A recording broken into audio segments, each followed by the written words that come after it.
Many are predicting a perfect storm to occur this fall and winter that will culminate in various food crises around the globe. Those in the global south or developing countries are at the largest risk of starvation. Knowing this may be coming, is it really a good idea to globally attack farmers? Well, the answer depends on which side of the conspiratorial fence you are on.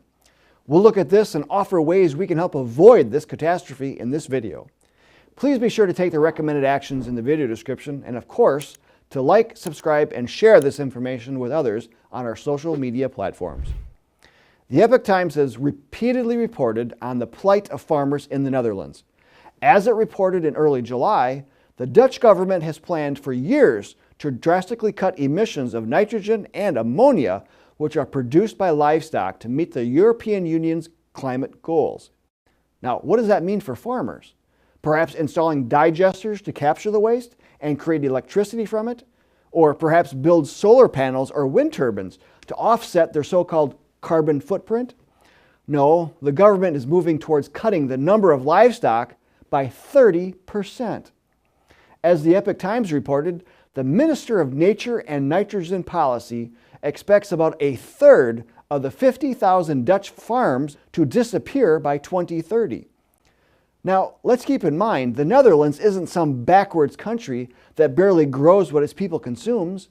It is the world's 5th largest exporter of food.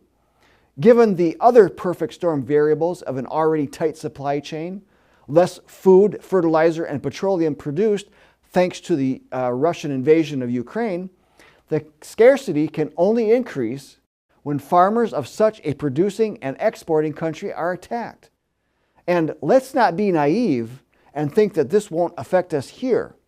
As a matter of fact, let's break down some interesting facts that are lost on most folks.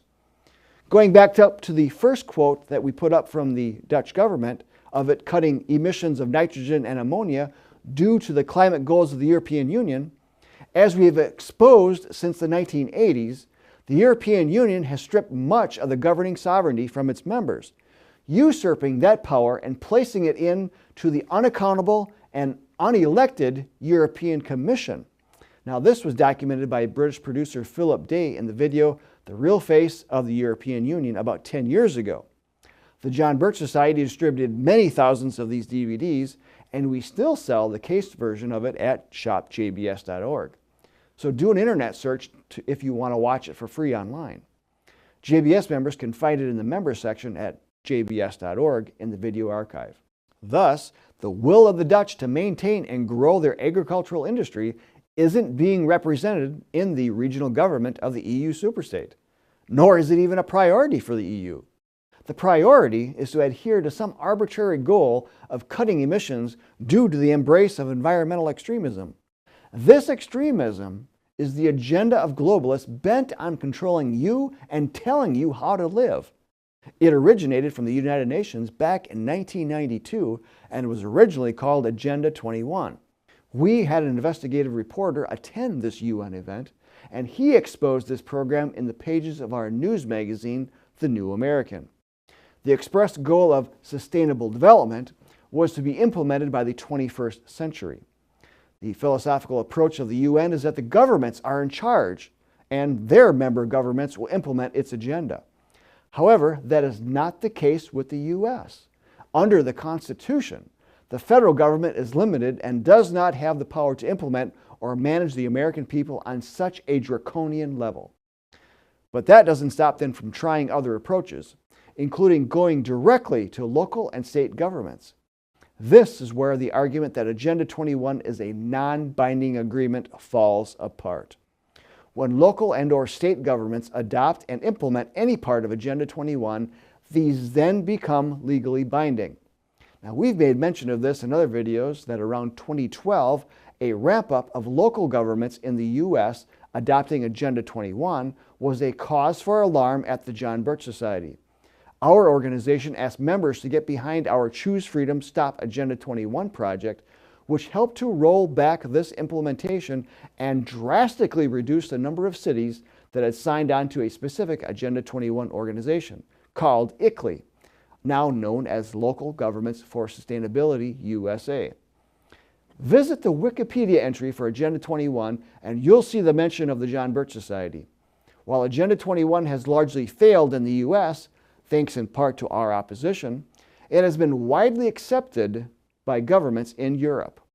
By 2015, progress was so stymied by opposition, the United Nations changed the name of the program to Agenda 2030 and basically just warmed up its leftovers into a new project.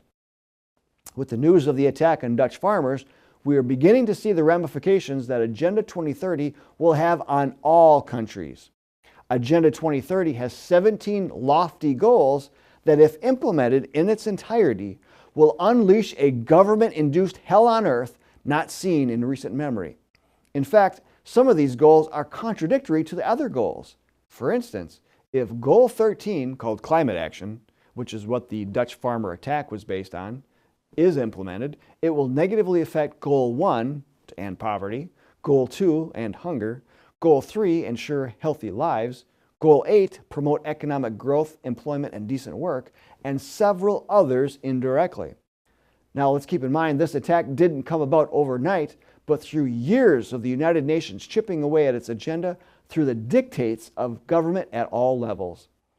As the Epoch Times reported, the Dutch government offers a multi-billion-dollar buyout arrangement for farmers and has left open the possibility that the government will expropriate land from farmers who don't comply. Folks, that type of rhetoric should send shivers down the spine of all freedom lovers.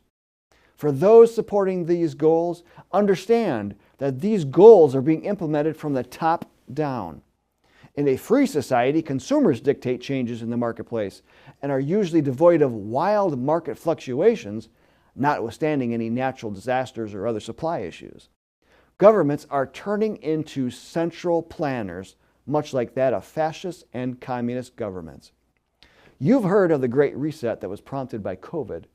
Agenda 2030, which has been in the works for decades, is certainly a tool to help implement such a draconian level of control over people throughout the globe.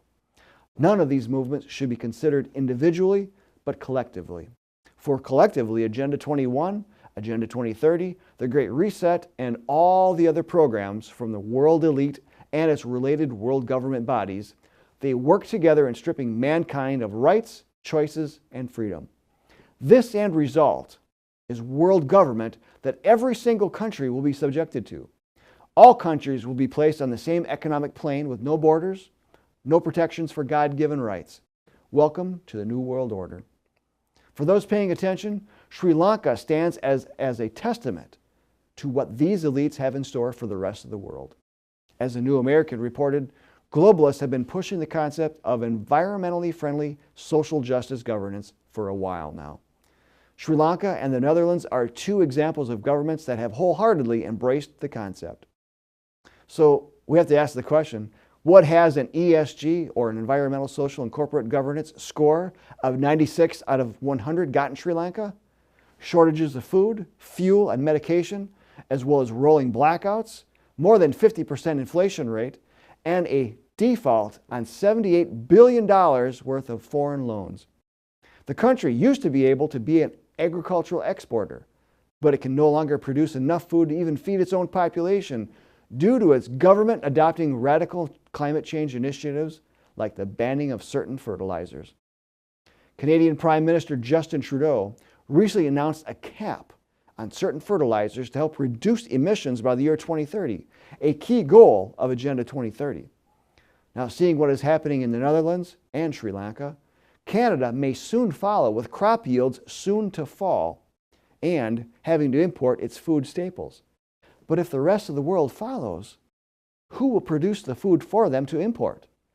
Food control is directly linked to population control, which is part of their endgame. Friends, the United States stands at a precipice. President Biden and his administration have clearly adopted the agenda of globalists, of the New World Order. Don't think of Biden as being some idiot that is loose at the controls of government. His deliberate actions have directly helped set up this country for a forced transition from a market-based economy to one that is centrally planned, based on the false notion of sustainable development and man-made global warming. He has publicly asserted that the U.S. government should lead the New World Order, which means abandoning our founding principles of limited governments and individual rights. How long will it be before American farmers are being fired upon by the government, just as farmers are in the Netherlands, or Americans are starving because of adherence to some nefarious and radical environmental agenda? Millions upon millions of people are taking to the streets around the world in protest to these policies.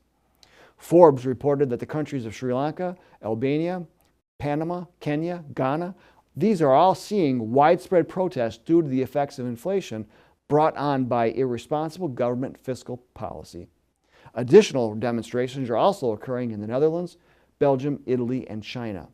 China has even taken the extreme measure of locking people out of their bank accounts since April. And recently, as the Epoch Times reported, $6 billion of deposits vanish from Chinese local banks. Welcome to the Great Reset.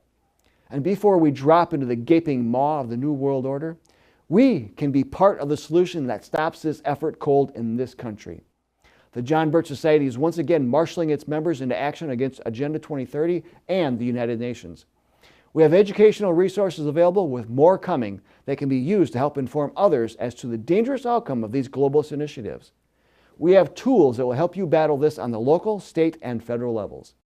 So visit our Stop Agenda 2030 Action Project at jbs.org for free and inexpensive tools, including legislative alerts that you can use to communicate these dangers to lawmakers and other concerned Americans. Finally, our longest running project is Get Us Out of the United Nations. Depriving the global behemoth of American membership means no more taxpayer dollars being sent to the organization. Without these, the UN would eventually wither on the vine and blow away, which would be a huge blow to globalists. The House of Representatives has a bill before them that would do exactly that. Use our free online tool to help convince your congressman to co-sponsor this. Now, of course, Biden certainly wouldn't sign the bill, nor would he even get past the House. But working on it now helps to build a solid foundation for it in the future, when there will be a chance to get it through. Educational efforts are never in vain and will definitely pay out dividends long into the future. The John Birch Society utilizes a very successful method of organizing patriots at the local level and using the recommendation of the Founding Fathers to educate the electorate on matters that affect American independence and freedom. So please, partner with us to help save America. Join today to get started. Links are in the description, and please be sure to like, subscribe, and share this information through our social media platforms. I'm Bill Hahn for the John Birch Society. Until next time, stay informed, stay active, and get organized, patriots.